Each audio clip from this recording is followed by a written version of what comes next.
പിഴവുകളില്ലാത്ത voter പട്ടിക ജനാധിപത്യത്തിന്റെ അനിവാര്യ ഘടകമായതിനാൽ കാലാകാലങ്ങളിൽ വോട്ടർ പട്ടിക തീവ്ര പരിശോധനയ്ക്ക് വിധേയമാക്കലും പുതുക്കലും അനിവാര്യമാണ് എന്നുള്ളതിൽ ആർക്കും ഒരു സംശയവും കാണില്ല. 2002 മുതൽ 2004 വർഷങ്ങളിലാണ് ഇതിനു മുമ്പ് രാജ്യത്ത് വോട്ടർ പട്ടിക തീവ്ര പരിശോധനയ്ക്ക് വിധേയമാക്കിയത്. അത് കഴിഞ്ഞ് 2 പതിറ്റാണ്ടിലേറെ പിന്നിട്ട സാഹചര്യത്തിൽ പട്ടിക വീണ്ടും തീവ്ര പരിശോധനയ്ക്ക് വിധേയമാകേണ്ട കാലമായി എന്ന് തെരഞ്ഞെടുപ്പ് കമ്മീഷന്റെ അഭിപ്രായം മാനിക്കപ്പെടേണ്ടത് തന്നെയാണ്. നിലവിലുള്ള വോട്ടർ പട്ടികയിൽ നിരവധി അപാകതകളുണ്ട് എന്നും പരാതി ഉയർന്ന സാഹചര്യത്തിൽ വിശേഷിച്ചും അത് ചെയ്യേണ്ടത് തന്നെയാണ്. ബീഹാറിന് പിന്നാലെ കേരളം, തമിഴ്നാട്, പശ്ചിമ ബംഗാൾ തുടങ്ങി നിയമസഭാ തെരഞ്ഞെടുപ്പ് അടുത്തു വരുന്ന സംസ്ഥാനങ്ങളിലും SIR നടപ്പാക്കാനുള്ള തിടുക്കത്തിലാണ് തെരഞ്ഞെടുപ്പ് കമ്മീഷൻ. ഈ വർഷം തന്നെ രാജ്യവ്യാപകമായി SIR പൂർത്തിയാക്കാനാണ് കമ്മീഷന്റെ തീരുമാനമത്രേ. കേരളത്തിലെ SIRന് ഉള്ള ഒരുക്കങ്ങളിലേക്ക് കടക്കാനും വോട്ടർമാരുടെ യോഗ്യത നിർണ്ണയിക്കാൻ സ്വീകരിക്കാവുന്ന രേഖകൾ ഏതെല്ലാമെന്ന് കണ്ടെത്താനും മുഖ്യ തെരഞ്ഞെടുപ്പ് കമ്മീഷൻ സംസ്ഥാന തെരഞ്ഞെടുപ്പ് ഓഫീസർ ഡോക്ടർ രത്തൻ യു ഖേൽക്കർക്ക് നിർദ്ദേശം നൽകി എന്നുള്ളതാണ് ലഭിക്കുന്ന വിവരം. എന്നാൽ ഓരോ സംസ്ഥാനത്തിന്റെയും സാഹചര്യങ്ങൾ കണക്കിലെടുത്തും സംസ്ഥാന ഭരണകൂടത്തിന്റെ അഭിപ്രായം മാനിച്ചുമായിരിക്കണം ജനാധിപത്യ സംവിധാനത്തിൽ SIR നടപ്പാക്കേണ്ടത്. കേരളത്തിൽ ഉടൻ തദ്ദേശ തെരഞ്ഞെടുപ്പ് നടക്കാനിരിക്കുകയാണ്. അതിനു തൊട്ടു പിന്നാലെ നിയമസഭാ തെരഞ്ഞെടുപ്പും വരികയാണ്.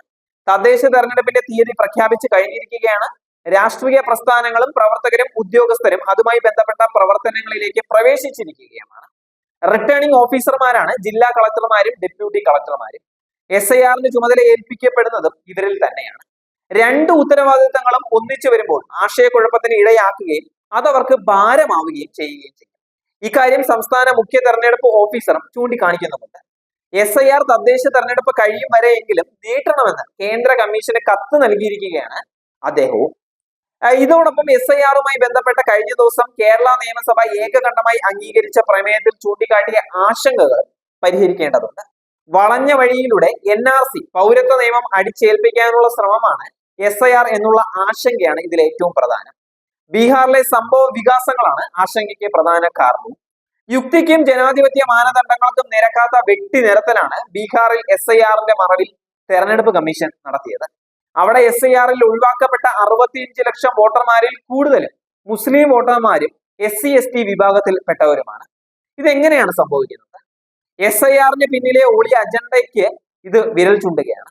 കേരള നിയമസഭയിൽ അവതരിപ്പിച്ച പ്രമേയത്തിൽ മുഖ്യമന്ത്രി പിണറായി വിജയൻ ചൂണ്ടിക്കാട്ടിയതുപോലെ പൗരത്വത്തെ മതാധിഷ്ഠിതമാക്കുന്ന വിവാദ പൗരത്വ ഭേദഗതി നിയമത്തെ പൊടിതട്ടിയെടുക്കാൻ ഉൾപ്പെടുന്നവർ SIRനെ ഏത് വിധമാണ് ഉപയോഗപ്പെടുത്തുക എന്നുള്ളത് നമുക്ക് പറയാൻ സാധിക്കുകയില്ല. വോട്ടർ പട്ടികയിൽ പേര് ചേർക്കാൻ രക്ഷിതാക്കളുടെ പൗരത്വ രേഖ ആവശ്യപ്പെടുന്നതും വളഞ്ഞ വഴിയിലൂടെ SIR അടിച്ചേൽപ്പിക്കാനുള്ള നീക്കമാണ് എന്നുള്ള സന്ദേഹം ഉയർത്തുന്നുണ്ട്. പുതുതായി പേരുകൾ ചേർക്കാൻ സമർപ്പിക്കപ്പെടുന്ന അപേക്ഷകളിൽ അപേക്ഷകരുടെ രേഖകൾ ആവശ്യപ്പെടുന്നത് മനസ്സിലാക്കാം.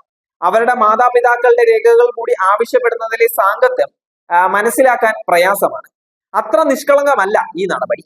മഹാരാഷ്ട്രയിലും കർണാടകയിലും പ്രതിപക്ഷ ആധിപത്യമുള്ള മണ്ഡലങ്ങളിൽ വോട്ടർ പട്ടികയിൽ കടുംവെട്ട് നടത്താൻ കൂട്ടുനിന്നു എന്നുള്ള ആരോപിക്കപ്പെടുന്ന തെരഞ്ഞെടുപ്പ് കമ്മീഷന്റെ കീഴിൽ SIR നടക്കുമ്പോൾ ഇതെല്ലാം സംശയത്തിന്റെ നിഴലിലാകുക സ്വാഭാവികം മാത്രം.